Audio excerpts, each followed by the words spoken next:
I tried tuning it and it broke it. Uh-oh. So I had to get a new string. So I think I'll just stick with it this way.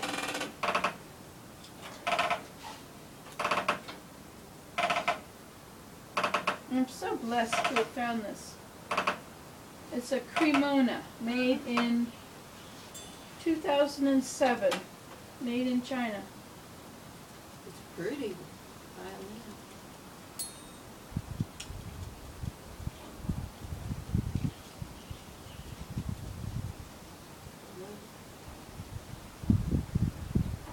They make good instruments in China. Willem got his grand piano, a Chinese one. It won Piano of the Year for 4 years Really? running. Oh, wow. Yeah. And it sounded a whole lot better than the Steinway or the Yamaha. It was a match with the something.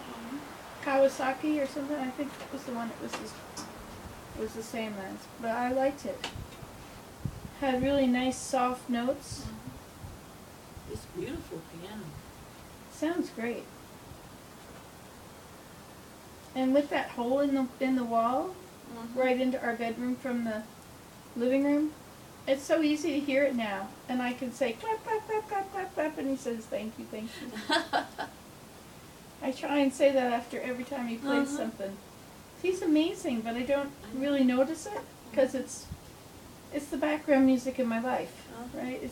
I don't notice it. And he plays so many pieces he's writing. He wrote his variations, and he wrote the Valentines, and now he's writing some partitas. And they're very long. His Valentines, I think, is 20 minutes long, and it's very difficult. He can't play parts of it. He has to practice and practice and practice to get. And it's very beautiful. And then his Valentines he wrote for me. Oh, that's sweet. And they're very long, too. At least 20 minutes long. Maybe 45. And that's very beautiful, and he'll practice that. And then he's writing these partitas.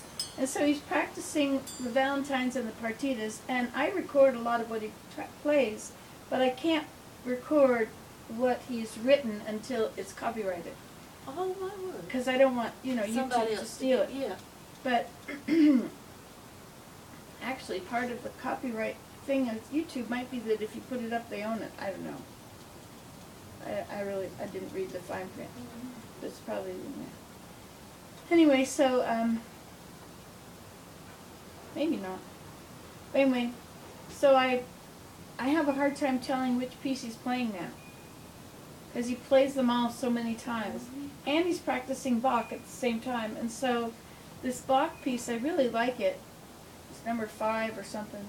But he practices that, and he practices the other 2 and 3. And parts of them, just parts of them all. And I don't know what's what anymore. So when he starts to play, I'll say, "What is that? Who's that?" He says, "That's me." "Oh, okay." "That's Chopin." "Okay." It's amazing that how he plays, though. I love it. It is. It's so. I try so hard to record whenever he plays. I have my camera thing all like this. I set it up in the loft, so it looks down on him. And so I'm upstairs, and I just hear him start to play, and I dash around, and I turn on the camera, which is already there. We played classical music when Hayden was a baby. They say it helps, develop their brain. Yeah, my kids sure got classical music when they were developing. When they were in utero. What is it, dear? That's a beautiful little garden spot there. When you told me you were working on your yard, and I thought, yard? I thought it was all woods. What's there? But now I see where you've got stuff. Yeah, I got little spots here. There and over here. It looks so beautiful with the pines grow down and it's all growing away. Do the deer come and eat your hostas? It's nice to see that they've been here. It's nice when you said, "Oh, there's deer have been here." I don't mind. I mean, it's there. All God's creatures. Yeah. And when they were here first, and we were That's right. locked right down in their territory. It's like the Indians, I'm amazed at how much Indian influence is in this area. All the names, Sati, Nikuchi. We need to watch that thing about, that tells, you wouldn't believe the Indian up here. Okay. It's awesome. Okay, we'll watch that later when we are inside. It is. Maybe when it's dark out here and we don't want to be out here. Okay. I can't imagine not wanting to be out here. No.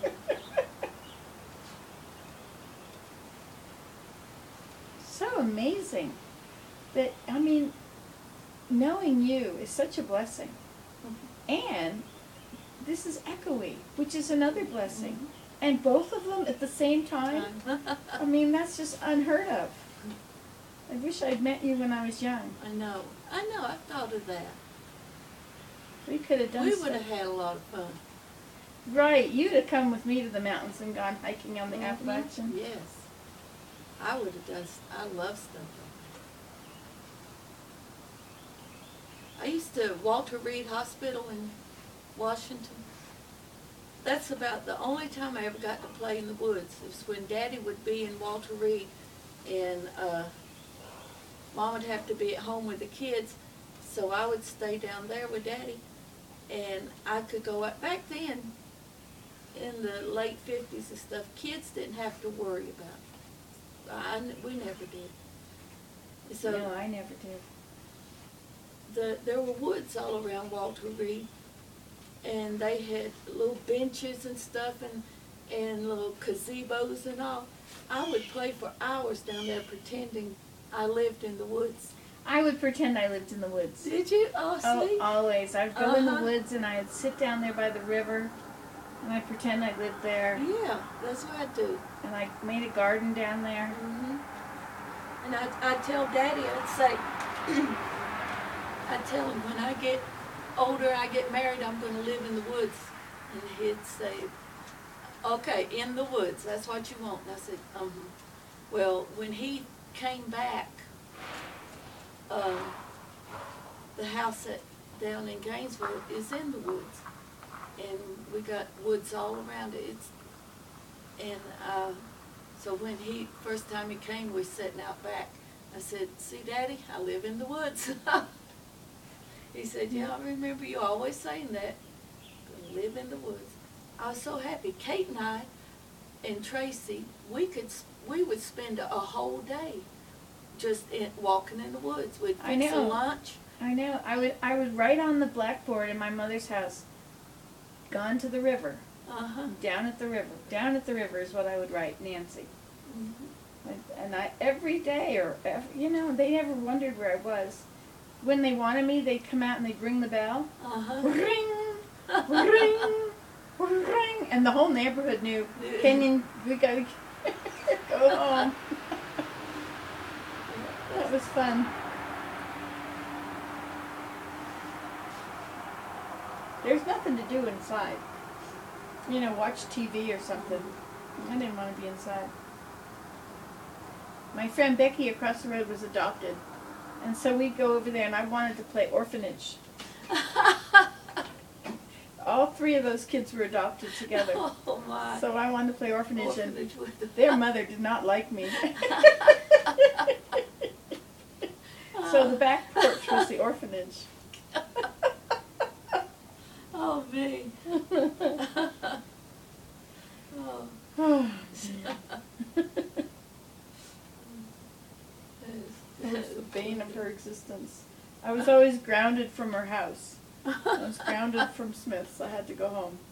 Oh. I could come over onto the property beside, which was Mowers, and I'd be right at the edge of the property, and I could talk to Becky until the mother came out and sent me away. Oh. But she'd be grounded from going to my house, and I was grounded from going to her house. I mean, how can you get grounded if the neighbor grounds you? I know. My parents never grounded me. We got sent to our room. I had one of my bedrooms. I had the school bedroom, and I went out on the roof. The roof was right outside the window, like right here. And so I would climb out on the roof, and I'd sit out on the roof and look out over the woods down at the river. I did that a lot. But, the roof was over the kitchen, the dining room. We had a roof like that at Fort Belvoir, and me and Harvey used to stay out on the roof. we could kind of sneak down, because it went over to Linda Tennell's, because the apartments all hooked together, so I could go over on her roof, Oh, wow. get in her window, and we could go outside when I was on restriction. When you were on restriction. That's Uh-huh. it. I was on restriction from their house. That's I what stayed Becky's on mom- restriction. on But I think it restriction. too, I told Daddy and Mama one time, I said, I know why I was on restriction all the time. And I said, 'cause I had to stay in and take care of the babies. If I was in the house, I had babies. Mm. But we go down and play on the Potomac, had the best